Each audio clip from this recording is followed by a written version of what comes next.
Welcome back, ladies, gentlemen, and NBs, and thank you for tuning back into St. Andrew TV, a cure for your Monday blues.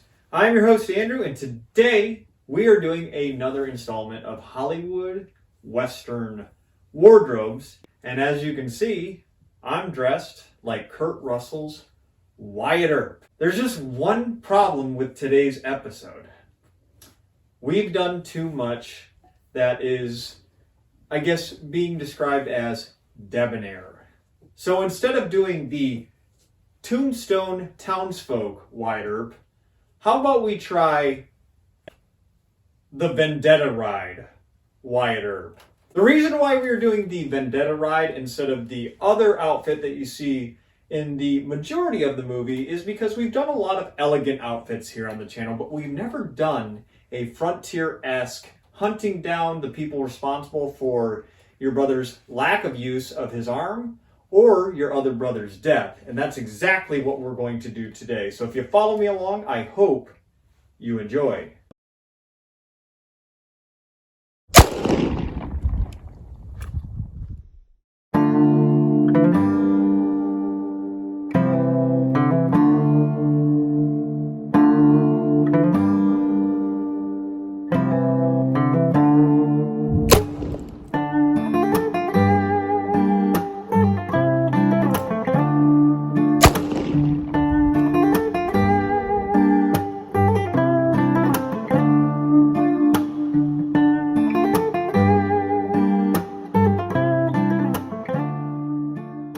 So with all Hollywood Western wardrobe videos, we start with the hat and end with the boots. And the hat is just a simple, open top, flat brim, Boss of the Plains hat. Now this Boss of the Plains hat is black with a bound edge on the brim. And it is of course made of beaver fur felt.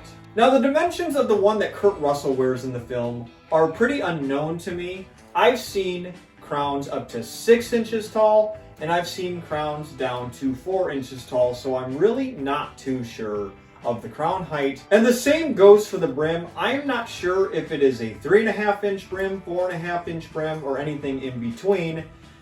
I think you're pretty safe with a black Boss of the Plains hat with a grosgrain ribbon, but I will leave that up to you. Mine is a 4.5 inch crown with a 3.5 inch brim with a bound edge and a inch grosgrain ribbon. I do believe you might need a little bit more grosgrain ribbon to make it more authentic. But with that being said, this is just a plain Boss of the Plains hat. As with the hat, the shirt comes with a couple caveats as well. You're looking for a white pullover collarless shirt. Unfortunately, I don't have a collarless shirt. As you can see, there's that French collar right there. However, any white shirt will do. If you really want to take it true to form, make sure it's collarless.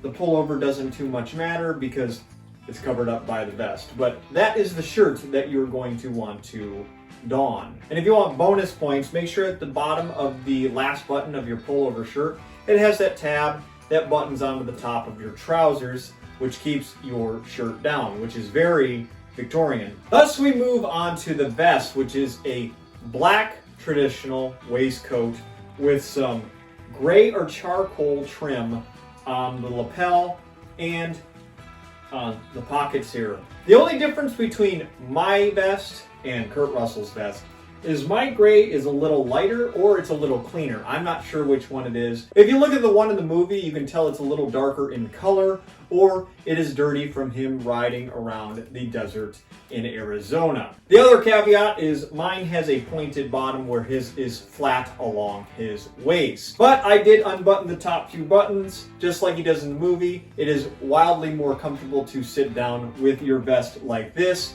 than it would be all dialed up. However, you are on horseback. You are not sitting at a table in a saloon in town. This is probably the easiest one to replicate as we move on to the coat. The coat is just a long duster coat that has a natural color. It looks probably white with the lighting in here, but I can assure you that once you get close to it, it's more of a cream or eggshell color, which would be designated as natural. Remember, duster coats go all the way down to almost the midpoint of the stem of your boots.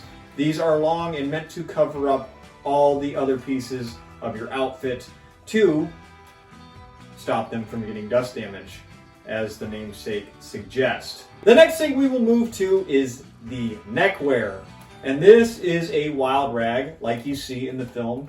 His is probably more of a base black with some maroon tint to it, some maroon patterns going through it. Mine is more red, and there's a little bit of white in there, but the black is definitely visible. I don't know what knot he used, but it is drastically uneven that you see in the film. Maybe he just did it quick, knee-jerk in the morning and didn't think too much of it. My OCD kicked in when I saw it, but I'm trying to stay true to the movie Tombstone, so I did the best I could with that knot, even though it's not the most desirable look for me. Next we have the trousers, and there is nothing special about them. They are just black, they are traditionally waisted, and they are held up by black elastic suspenders like you can see in this photo here. And his vest is completely undone. I don't know what's going on in that photo, but here we are. Last part of the outfit is pretty run-of-the-mill. It's tall, black riding boots with a pretty significant heel, and they move up to just below your knee. They have a rounded toe like you see here. The only difference between my boots and the boots that you see in the film, as this picture suggests, is there is some stitching up the front of the stem here. I'm sure that could have been done. I'm sure that is historically accurate. However, I do not have any boots with stitching up the front. It does look nice. It does look like he has come into some money to order boots such as that. But black riding boots will serve its purpose if you're trying to recreate this outfit. And remember, this is the Vendetta Ride, so the boots would be over the pants. He is on horseback quite a bit, and usually if you are on the frontier, your boots go over the pants to ensure that your pants stay, with the utmost durability. Now this is probably the biggest one, and if you have one of these, please outfit your character or your portrayal of this character with it. I actually saw one at a gun shop not too long ago. I didn't pull the trigger, no pun intended, but it would be a Colt buntline, which is this with a 12-inch barrel. Now, that is not historically accurate to what Wyatt Earp actually donned in Tombstone. There is no historical evidence to suggest that the Colt buntline was ever in his possession, nor was it a gift from the Peace Commission in Dodge City, Kansas. However, real or not, a lot of faces on this channel have probably not seen this picture, but I actually held the replica gun that was used in the movie Tombstone while I was visiting the Gunfighter Hall of Fame down in Tombstone, Arizona. Here is that picture. I was actually visiting Arizona in this photo, and the conditions that I had to hold the gun that you see Kurt Russell use in the movie is I had to see Tombstone 15 times for him to open the case and allow me to hold it and take a photo with it. Well, I probably beat that mark at the time tenfold. If we want to spice up this look with more accessories, further past the Colt buntline, you can add a badge that says U.S. Marshal. Mine says Sheriff of Limestone County, which is canonically accurate for St. Andrew TV. And you can do the double belt look with two guns hanging off your hips. And I guess if you want to make Curly Bill Brocious a colander, you can have a double-barreled hammered shotgun. And bonus points if you can get the spurs and the spur leather that he wears in the film. Those are pretty,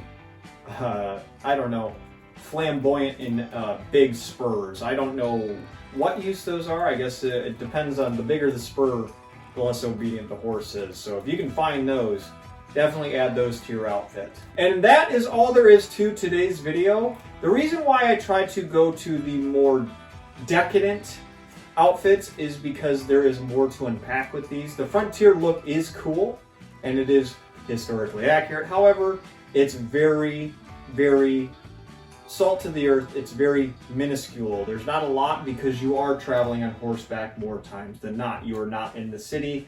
You are not in the town. There is not a lot to unpack with these types of outfits. However, I felt that it was time for a change of pace. Please leave a like if you've enjoyed today's video, or leave me a comment stating what you liked, or tell me who I should dress as next. I have a Patreon that is linked down in the description below, or it should be appearing at the bottom of your screen right now. If you enjoy the content that you see here on St. Andrew TV and would like to continue to support it, please feel free to go donate to the Patreon. I am community funded and community funded only. I do not take external sponsorships because I like to keep my content homegrown and grassrooted. But that is not to say to feel any obligation to go donate, only if your means allow you to do so. The content here on YouTube will forever remain free. Thank you to everyone who has subscribed as of late, but for those of you who have come across this video or this channel, maybe because you like the movie Tombstone and wanted to replicate the Vendetta Ride outfit, maybe you just like Wild West content in general, or maybe you called down the thunder. Well, now you got it. Think about hitting that subscribe button, because you're a daisy if you do.